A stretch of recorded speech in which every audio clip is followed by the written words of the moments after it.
সকাল বন্ধুরা। এই যে আমার জিজু এসেছে আমাকে দেখতে বহরমপুর থেকে, আমার হাত ভাঙা বলে। এই যে দিদি আর এই যে কাকিমা চা খাচ্ছে এখন। কাকিমা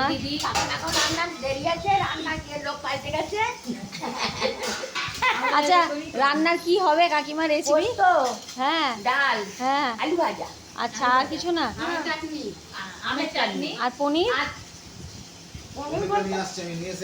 দিদি ওই বর্ষাতে একবার ফোনটা নিয়ে আসছে, একবার পনির হবে। হ্যাঁ, রাত্রে হলে পনির হবে। আচ্ছা, আমি নিয়ে আসছি পনির এখন নিয়ে আসো। আর এই যে চা খাওয়া হলো। হ্যাঁ, আজকে রান্না করবে আমাদের এটা বড় বৌদি। না না খেয়ে নি। বলছে পনির করবে, আলু পোস্ত করবে, আবার কি করবে? মুগের ডাল, আলু ভাজা করবে, আলু ভাজা করবে, আমের চাটনি। আমের চাটনি চম করে চাটবো বৌদির হাতে। এখন টিফিন খাওয়া হচ্ছে, পরোটা, ঘুগনি।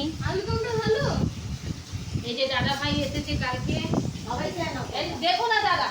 হ্যাঁ, খুব ভালো। আমার ডিউটি পাওয়া হয়ে গেছে ছাদ দেওয়া। তিনটে সময় দিলাম নি। ছাদ দেওয়ার জন্য ঠিক আছে, টাটা।